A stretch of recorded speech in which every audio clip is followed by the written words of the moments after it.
नमस्कार विद्यार्थी मित्रों, आज हम 12वीं कक्षा की हिंदी में पहली कविता कृष्ण भक्ति का अध्ययन शुरू करेंगे। तो सर्वप्रथम इस कविता की कवयित्री मीराबाई का संक्षेप में परिचय देखेंगे। परिचय देखने के बाद इस कविता का सारांश देखेंगे और सारांश देखने के बाद एक एक काव्य पंक्ति को समझने का प्रयास करेंगे। तो ये मीराबाई की तस्वीर है और मीराबाई कृष्ण की अनन्य भक्त थी। तब हम मीराबाई का संक्षेप में परिचय देखते हैं। मीराबाई का जन्म सन 1498, मृत्यु सन 1563। मीराबाई का जन्म जोधपुर के कुकड़ी गांव में राव रत्न सिंह राठौर के परिवार में हुआ था। उनका विवाह मेवाड़ के महाराणा सांगा के कुंवर भोजराज से हुआ था। विवाह के कुछ साल बाद पहले पति, फिर पिता और युद्ध के दौरान ससुर का भी देहांत हो गया। पति की मृत्यु के बाद उन्होंने अपना अधिकांश समय श्री कृष्ण भक्ति और साधु संतों के सत्संग में बिताना शुरू किया। जब मीराबाई के पति की जब मृत्यु हो गई तो मीराबाई ने अपना अधिकतर जीवन कृष्ण भक्ति और साधु संतों के सत्संग में ही बिताया। और इसी बात को लेकर मीराबाई का देवर यानी कि राणा ने मीराबाई को बहुत परेशान किया। भौतिक जीवन से निराश मीरा ने अपना घर त्याग दिया और वृंदावन में डेरा डाल पूरी तरह कृष्ण की भक्ति भावना में लीन हो गई। क्योंकि जब कृष्ण की भक्ति में वो लीन रहती थी और ये बात मीराबाई के देवर को पसंद नहीं थी, इसीलिए मीराबाई के देवर ने मीराबाई को परेशान करना शुरू किया। और इस परेशानी से मुक्ति पाने के लिए मीरा ने अपना भौतिक जीवन यानी कि अपना घर बार त्याग कर वृंदावन में जाती है और वहाँ जाकर भगवान श्री कृष्ण की भक्ति में लीन हो जाती है। जीवन के उत्तरार्ध में द्वारका में ही उनका स्वर्गवास हुआ और एक अंतिम जीवन जो है वो मीराबाई का वह द्वारिका में बीता और अंतिम सांस भी मीराबाई ने द्वारिका में ही छोड़ा, ऐसा कहा जाता है। और कई साहित्य में इसका जिक्र भी मिलता है कि मीराबाई ने अपनी अंतिम सांस द्वारिका में छोड़ी। तो ये था मीराबाई का संक्षेप में परिचय। अब हम मीराबाई का साहित्यिक परिचय के संदर्भ में भी संक्षेप में जानकारी प्राप्त करेंगे। मीरा की भक्ति मूलतः माधुर्य भाव की है। उनके पदों में कहीं कहीं दास्य दैन्य भाव की छाया भी परिलक्षित होती है। मीरा के द्वारा गाए गए विरह के गीत भारतीय साहित्य की अनमोल निधि है। मीराबाई द्वारा गाए गए गीत भारतीय साहित्य की अनमोल निधि है।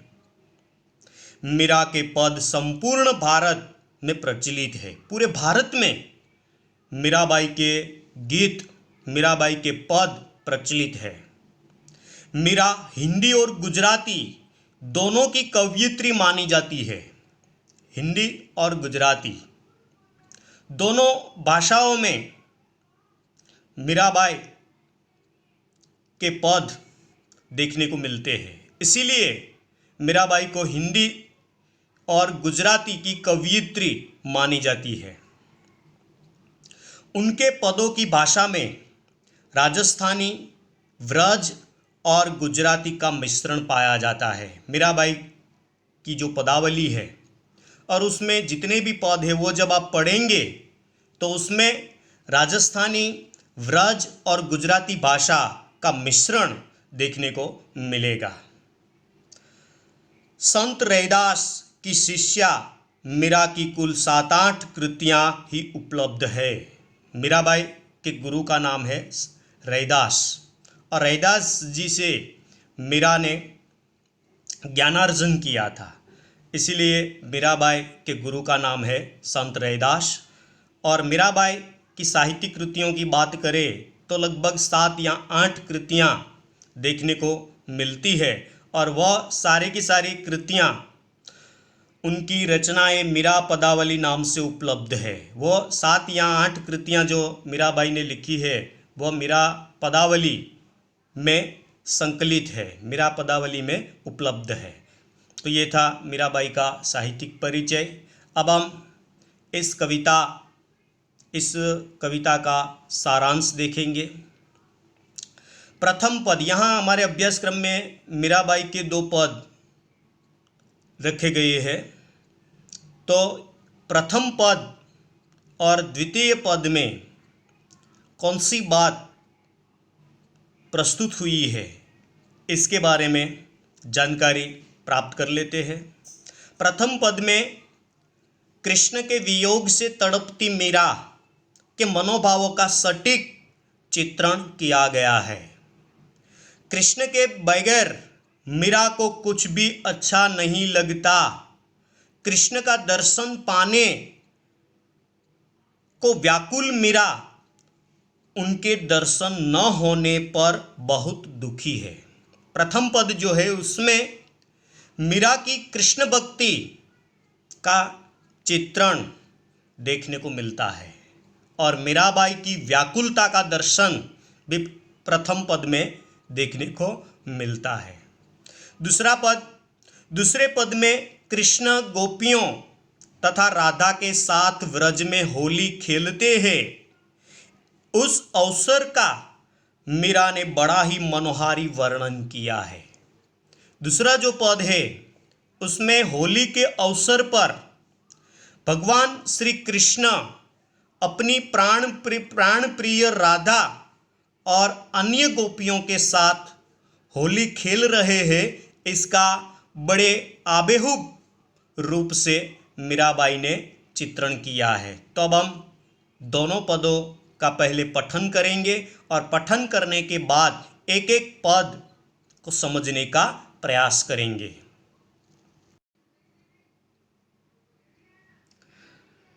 अब हम सर्वप्रथम पहला पद जिसका हम अध्ययन शुरू करते हैं। हरि बिन कछु न सुहावे, परम स्नेही राम की नीति औलूरी आवे। राम हमारे हम है राम के, हरि बिन कछु न सुहावे।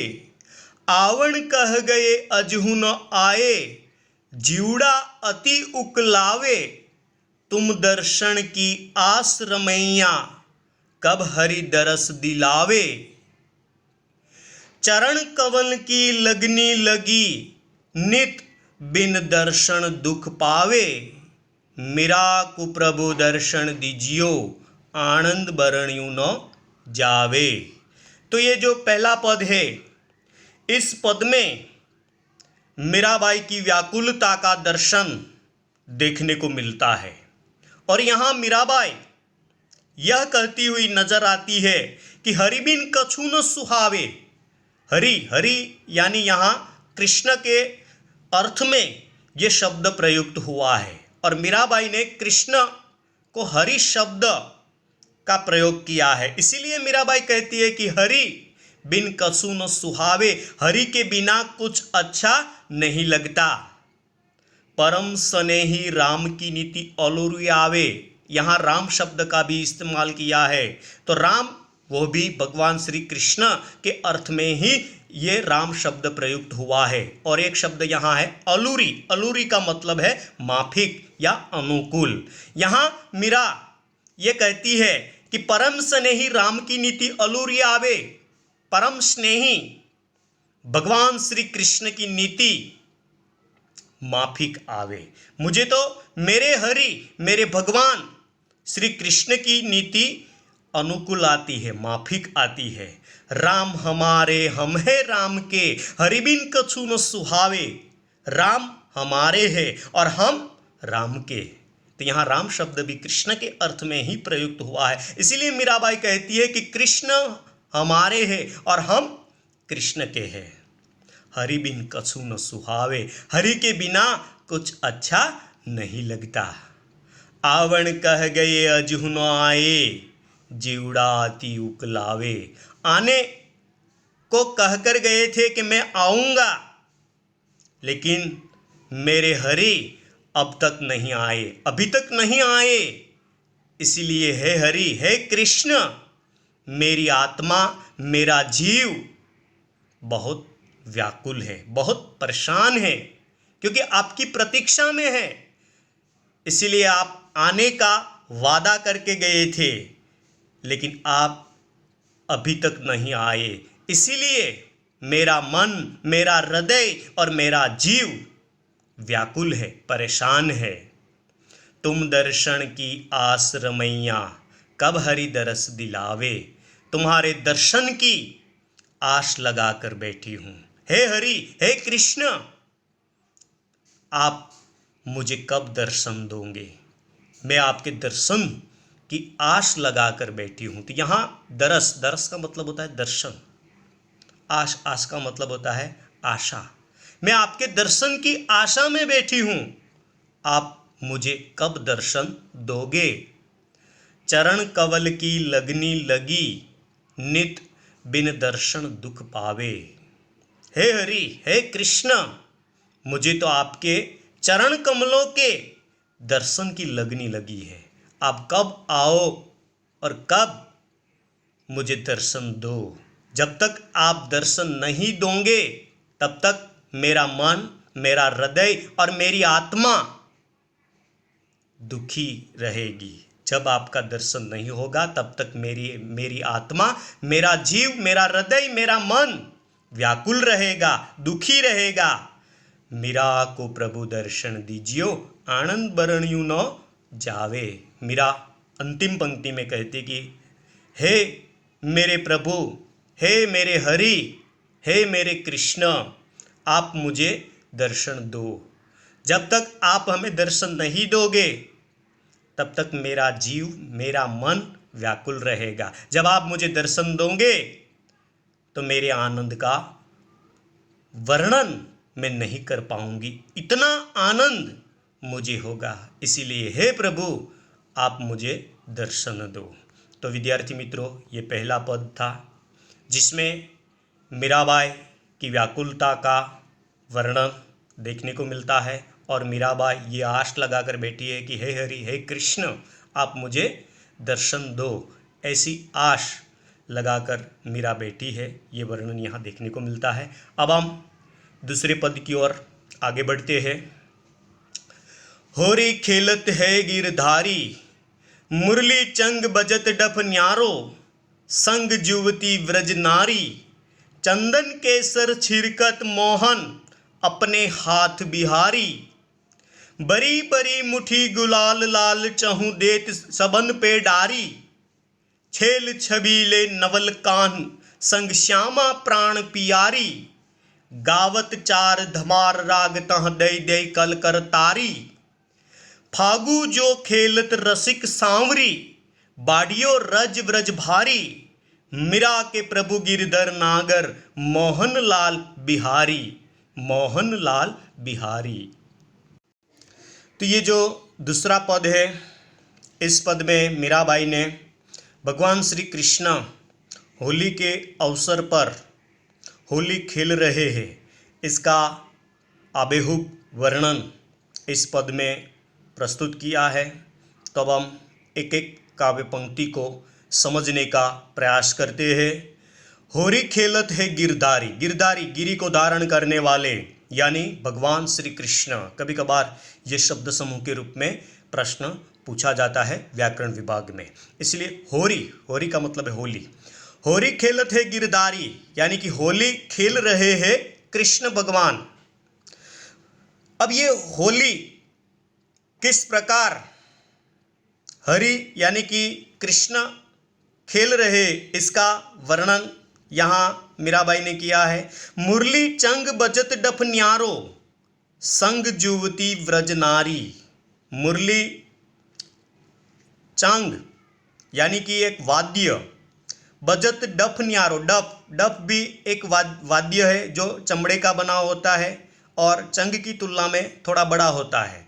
तो ये मुरली भी वाजिंत्र है, चंग यानी कि वो बाजा है, और डफ यानी कि वो भी एक चमड़े का बना हुआ वाद्य है। तो यहाँ गिरधारी यानी कि कृष्ण मुरली, चंग, डफ आदि के साथ होली खेल रहे हैं व्रज नारियों के साथ। व्रज नारी यानी कि गोपियाँ, व्रज में निवास करने वाली नारियाँ यानी कि गोपियाँ। तो गिरधारी भगवान श्री कृष्ण होली खेल रहे हैं मुरली, चंग, डफ और व्रज नारियों के साथ। चंदन केसर छिरकत मोहन अपने हाथ बिहारी, मोहन यानी कि भगवान श्री कृष्ण का ही नाम है, इसलिए यहाँ मीराबाई कहती है कि कृष्ण चंदन केसर अपने हाथों से गोपियों पर छिड़क रहे हैं।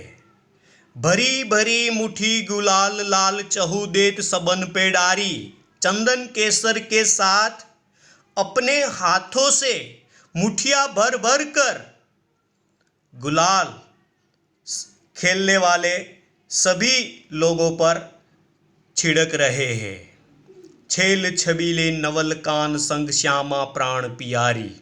जब यहाँ कृष्ण अपनी मुट्ठियों में गुलाल भर भर कर खेलने वाले सभी गोपियों पर छिड़क रहे हैं, और इस खेल में भगवान श्री कृष्ण की प्राण प्यारी राधा भी खेल रही है।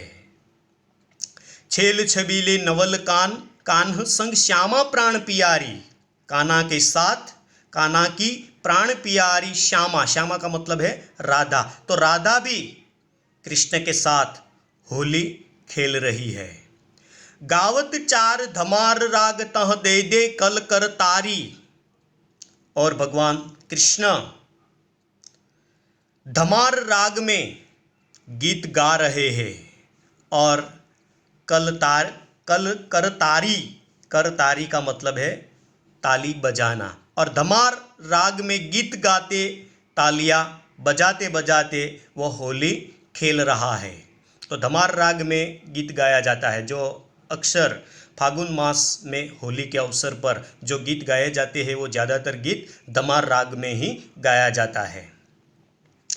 फागु जो खेलत रसिक सांवरी बाढ़ियो रज व्रज भारी, ये फागुन मास जो है, और फागुन मास में ही होली का त्यौहार आता है, और उसी त्यौहार पर सब लोग होली खेलते हैं। तो यहाँ भगवान कृष्ण व्रज की गोपियों के साथ वह होली खेलते हैं, ऐसा वर्णन मीराबाई ने इस पद में किया है।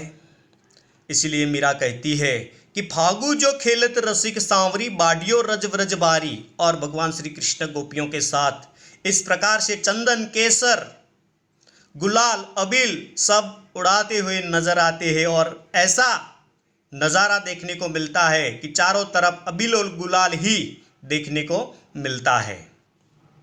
मीरा के प्रभु गिरधर नागर मोहन लाल बिहारी, मीरा अंतिम पंक्ति में कहती है कि मीरा के प्रभु गिरधार नागर मोहन लाल बिहारी। मीरा के प्रभु गिरधर यानी कि गिरी को धारण करने वाला, और मोहनलाल के मन को मोहित करने वाला, वही मीरा के प्रभु है। और वह प्रभु ये जब होली खेल रहे हैं तो मन को आनंद प्रदान करता है। तो इस प्रकार मीरा के ये दोनों पद को हम यहाँ पूरा करते हैं।